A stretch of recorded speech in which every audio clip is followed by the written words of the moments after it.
नमस्कार साथियों, स्वागत है आपका सिविल लक्ष्य एकेडमी के Chhattisgarh daily current affairs programme में। तो काफ़ी दिनों बाद फिर एक बार मैं हाजिर हूँ आपके सामने कुछ महत्वपूर्ण क्वेश्चंस लेकर। पहला प्रश्न है, SDG base line and programme report 2022 Chhattisgarh का विमोचन किसके द्वारा किया गया? तो इसका सही जवाब है श्री प्रेम साय सिंह टेकाम। तो श्री प्रेम साय सिंह टेकाम के द्वारा SDG baseline and progress report 2022 का विमोचन किया गया। एसडीजी यानी सतत विकास लक्ष्य, है ना। तो सतत तरीके से विकास किस तरीके से किया जाए, इसके संबंध में ये रिपोर्ट प्रकाशित की गई है और इसके द्वारा बताया गया है कि 40 लाख परिवारों को गरीबी रेखा से बाहर निकाल लिया गया है। ठीक है, जो कि काफ़ी अच्छी बात है छत्तीसगढ़ के लिए। चलते हैं नेक्स्ट क्वेश्चन की ओर। नेक्स्ट क्वेश्चन है, छत्तीसगढ़ की वर्तमान मुख्य निर्वाचन अधिकारी कौन है? तो इसका सही जवाब है रीना बाबा साहेब कंगाले। तो रीना बाबा साहेब कंगाले छत्तीसगढ़ की वर्तमान मुख्य निर्वाचन पदाधिकारी हैं। और आपको पता हो कि राज्य में संभवतः जल्द ही चुनाव होने वाले हैं और ये विधानसभा चुनाव होंगे। तो इसके लिए निर्वाचन आयोग की आवश्यकता होती है। इसमें निर्वाचन अधिकारी जो हैं रीना बाबा साहेब कंगाले हैं, है ना। तो इनका नाम याद रखना है। जो मुख्य निर्वाचन आयुक्त होते हैं, राज्य मुख्य निर्वाचन आयुक्त, तो वो अलग से नियुक्त होते हैं। तो उसके बारे में भी हम भविष्य में चर्चा करेंगे। ठीक है। नेक्स्ट क्वेश्चन है, पुट बारो सेरी बाढ़न कार्यक्रम किससे संबंधित है? तो इसका सही जवाब है सुपोषण से संबंधित है। पुट बारो सेरी बाढ़न कार्यक्रम सुपोषण से संबंधित है। कबीरधाम जिला प्रशासन ने यह कार्यक्रम चलाया है और बहुत ही अच्छा कार्यक्रम है सुपोषण को बढ़ावा देने के लिए, ताकि कुपोषण दूर हो सके और जितने भी बच्चे हैं और जो भी गर्भवती माताएं हैं उनको सही आहार, सही पोषण मिल सके। तो पुट बारो सेरी बाढ़न कार्यक्रम जो है ये चलाया गया है ना। और ये किसके लिए चलाया गया है? सुपोषण के लिए। इसको अच्छे से याद रखना है आपको। नेक्स्ट क्वेश्चन है, स्वामी आत्मानंद कोचिंग योजना का शुभारंभ कब किया गया है? तो इसका सही जवाब है 3 अक्टूबर को मुख्यमंत्री श्री भूपेश बघेल जी ने अपने जो कार्यालय है वहीं से ऑनलाइन स्वामी आत्मानंद कोचिंग योजना का शुभारंभ किया है, जिसका लाभ छात्रों को मिल सकेगा। Swami Atmanand English medium school और स्वामी आत्मानंद हिंदी मीडियम स्कूल की सफलता के बाद स्वामी आत्मानंद के नाम से ही इंग्लिश मीडियम कॉलेज की भी शुरुआत की गई है। इसको आपको याद रखना है। अब स्वामी आत्मानंद के नाम से चौथी योजना शुरू हो रही है, स्वामी आत्मानंद कोचिंग योजना। तो पढ़ाई लिखाई से संबंधित ये चौथी योजना हो जा रही है स्वामी आत्मानंद के नाम से। तो इसको भी आपको याद रखना है। नेक्स्ट क्वेश्चन है, छत्तीसगढ़ लोक सेवा आयोग के नए कार्यकारी अध्यक्ष का नाम क्या है? तो इसका सही जवाब है प्रवीण वर्मा। तो प्रवीण वर्मा छत्तीसगढ़ लोक सेवा आयोग के नए कार्यकारी अध्यक्ष बने हैं। इससे पूर्व टामन सिंह सोनवानी जो थे वो छत्तीसगढ़ के कार्यकारी जो मुख्य कह सकते हैं अध्यक्ष थे। छत्तीसगढ़ लोक सेवा आयोग के पूर्व अध्यक्ष टामन सिंह सोनवानी थे।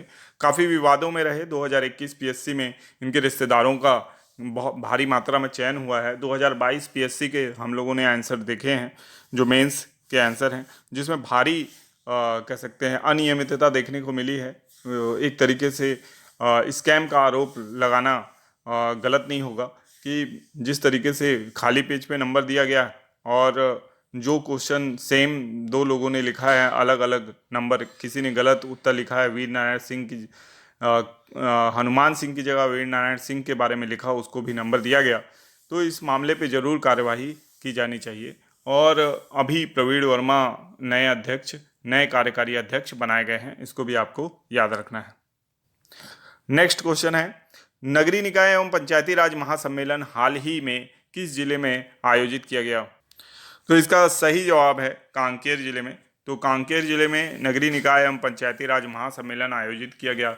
इस तरह के बहुत सारे सम्मेलन अभी हाल ही में हुए हैं, जैसे कि भूमिहीन कृषक महासम्मेलन और आपका कई जगह पे जो भी योजनाएं जो चालू होने वाली हैं उन नाम से भी शहरी श्रमिक पेंशन महासम्मेलन, इस तरह के सम्मेलन आयोजित हो रहे हैं।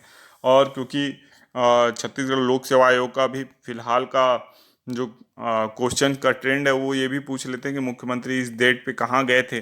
तो इस तरीके से जो भी सम्मेलन हो रहे हैं ये भी आपके लिए इम्पोर्टेंट है कि ऐसे क्वेश्चन आ सकते हैं कि इस तिथि को मुख्यमंत्री ने कौन सा सम्मेलन, कौन सा महासम्मेलन कहाँ आयोजित हुआ। तो इसकी लिस्ट आप बना के इसको याद रखेंगे। तो नगरीय निकाय एवं पंचायती महासम्मेलन जो हुआ है, पंचायती राज महासम्मेलन, इसको याद रखना है। कांकेर में कांकेर में आयोजित हुआ है, ठीक है, इसको याद रखिएगा। ये संभवतः 6 अक्टूबर को आयोजित हुआ है। अगर मेरा डाटा गलत हो तो आप कमेंट बॉक्स में इसे लिख सकते हैं। नेक्स्ट क्वेश्चन है, हाल ही में छत्तीसगढ़ शासन ने किसे कृषि का दर्जा प्रदान किया है? तो इसका सही जवाब है उपरोक्त दोनों। मधुमक्खी पालन और रेशम कीट पालन, इन दोनों को ही छत्तीसगढ़ शासन ने कृषि का दर्जा प्रदान किया है, ठीक है, इसलिए इसका उत्तर होगा उपरोक्त दोनों।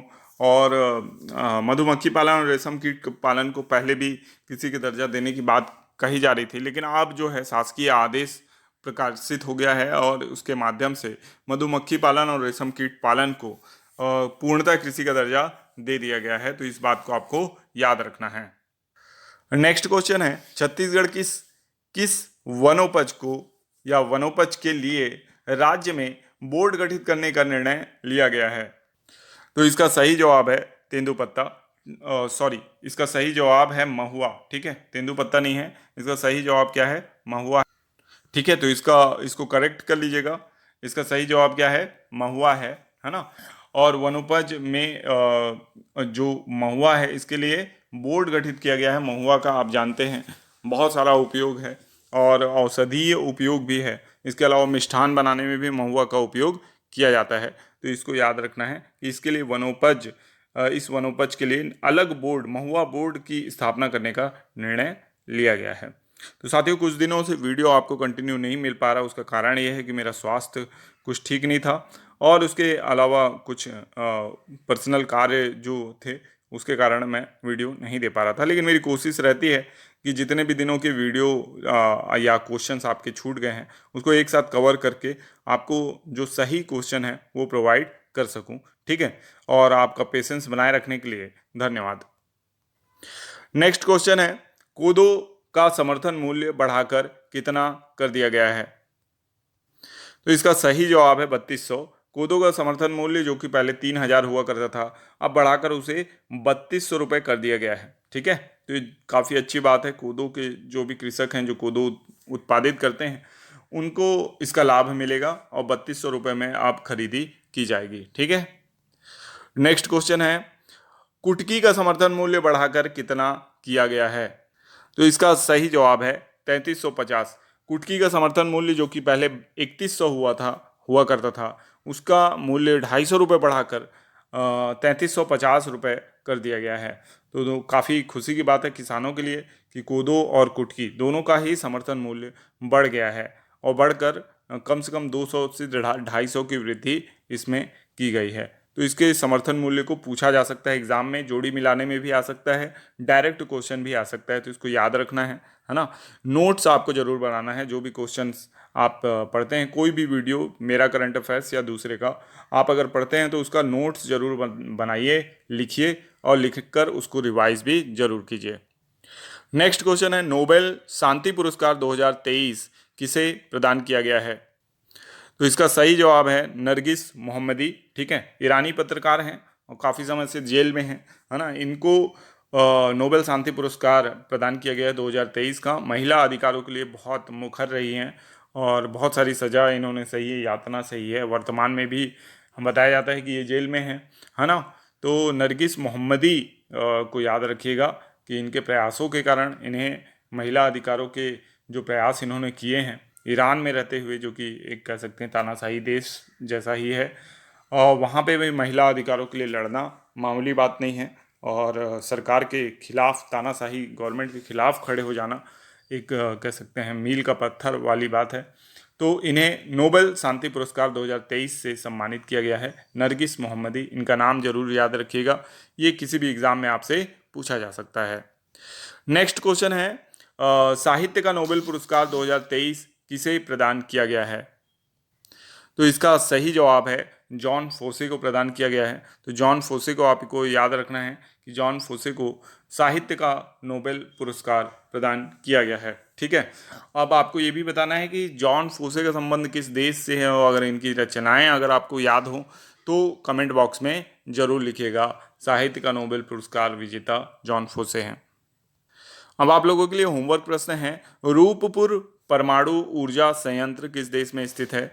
आपके ऑप्शन है बांग्लादेश, भारत, नेपाल और भूटान। तो इसका सही जवाब आप कमेंट बॉक्स में जरूर लिखिएगा, ठीक है।